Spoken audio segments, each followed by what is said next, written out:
ଶ୍ରୀପନ୍ନା ପ୍ରକାଶନୀ ପୁରୀ ଆନୁକୂଲ୍ୟରେ ଏକ ମନୋଜ୍ଞ ସାରସ୍ୱତ ସମାବେଶର ଆୟୋଜନ କରାଯାଇଥିଲା। ଏହି କାର୍ଯ୍ୟକ୍ରମକୁ ପ୍ରଦୀପ ପରିଚାଳନା କରି ଶୁଭ ଉଦ୍ଘାଟନ କରିଥିଲେ ପ୍ରଫେସର କ୍ଷୀରୋଦ ରାୟ ମହାପାତ୍ର ଓ ସଭା ପରିଚାଳନା କରିଥିଲେ କବି ମଞ୍ଜୁଶ୍ରୀ ମିଶ୍ର। କବି ପ୍ରଫେସର ଡକ୍ଟର ଚିତ୍ତରଞ୍ଜନ ମିଶ୍ର, କୃଷ୍ଣଚନ୍ଦ୍ର ରଥଙ୍କ ପ୍ରକାଶିତ କବିତା ବହି ତୁମେ ଚିର ଚିତ୍ରମୟ ଓ କବି ହରପ୍ରିୟା ସାହୁଙ୍କ କବିତା ପୁସ୍ତକ ନଗ୍ନ ନିରବତା ଆଉ ବିସ୍ମୟ ବରଣ କାଳେକୁ ସମୀକ୍ଷା କରିଥିଲେ। ପ୍ରଫେସର କ୍ଷୀରୋଦ ରାୟ ମହାପାତ୍ର ସମକାଳୀନ ସାହିତ୍ୟର ବିଶଦ ଆଲୋଚନା କରି ଉପସ୍ଥିତ କବିତା ପ୍ରେମୀଙ୍କ ଦୃଷ୍ଟି ଆକର୍ଷଣ କରିଥିଲେ। ପ୍ରକାଶିତ କବିତା ବହିର ରଚୟିତା ଶ୍ରୀଯୁକ୍ତ କୃଷ୍ଣଚନ୍ଦ୍ର ରଥ ଏବଂ ହରପ୍ରିୟା ସାହୁ ନିଜସ୍ୱ କବିତା ପୁସ୍ତକରୁ କିଛି କବିତା ପାଠ କରି ମନ ମୋହିଥିଲେ। କବି ସୁଜାତା ସିହ୍ନା ଓ କବି ସୁଦୀପ୍ତା ମିଶ୍ର ସଂଯୋଜିତ କବିତା ପାଠକୁ ସଂଯୋଜନା କରିଥିଲେ। କବିତା ପାଠକୁ ପରିଚାଳନା କରିଥିଲେ କବି କୃଷ୍ଣା ମହାପାତ୍ର, ସଭାପତିତ୍ୱ କରିଥିଲେ ବରିଷ୍ଠ କବି ପ୍ରତିମା ମିଶ୍ର ମହୋଦୟା।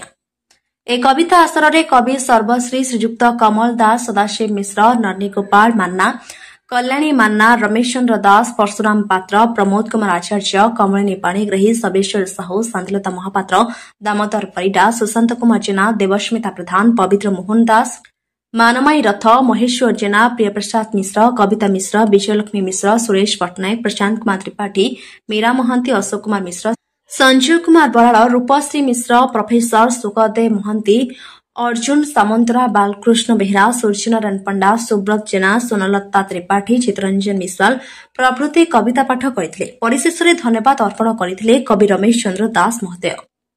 ପୁରୀରୁ ସୁମିତ୍ରା ସାହୁଙ୍କ ରିପୋର୍ଟ, ଚକ୍ରବ୍ୟୁହ ନ୍ୟୁଜ୍।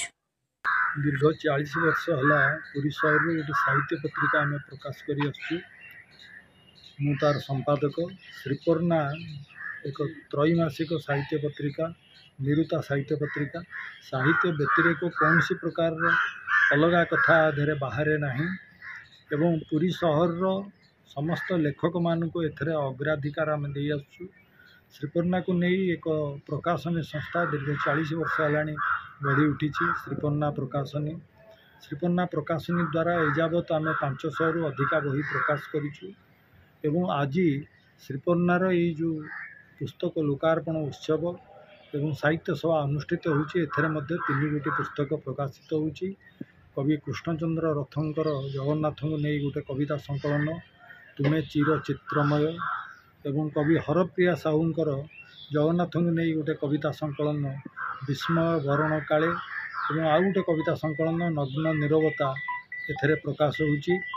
एवं आज ता सहित ये पुस्तकर आलोचना करने आसिचंती निमापड़ारू आसिचंती प्रोफेसर इंग्राजी विभाग क्षीरोद राय महापात्र एवं क्षीरोद राय महापात्र सहित आज कार्यक्रम आम सहित अच्छी कवि प्रोफेसर डॉक्टर चित्तरंजन मिश्र, इंग्राजी विभाग इंग्राजी प्रोफेसर, जे कि आंतर्जातीय ख्याति संपन्न जड़े इंग्राजी कवि एवं ओडिया से मध्य कविता रचना करती। उभय दखल रही। क्षीरोद राय महापात्र इंग्राजी साहित्यर जड़े वरिष्ठ अध्यापक, अवसर प्राप्त अध्यक्ष एवं से जड़े भल साहित्य आलोचक एवं इंग्राजी और ओडिया कवितार जड़े अति निगूढ़ आलोचना करिथिबा जड़े व्यक्तित्व एवं साहित्य को नहीं जीवन जीउथुवा जड़े व्यक्ति। आज कार्यक्रम सहित आमर जड़ित होती गोटे कविता पाठोत्सव। ये जो उपस्थित कवि माने अछंती आज से निज निजर कविता पाठ करेंगे एवं जो कवि मानकर ये पुस्तक आज प्रकाशन है से निज पुस्तक संपर्क में आलोचना रखिए, वक्तव्य रखिए एवं कविता पाठ करेंगे। धन्यवाद।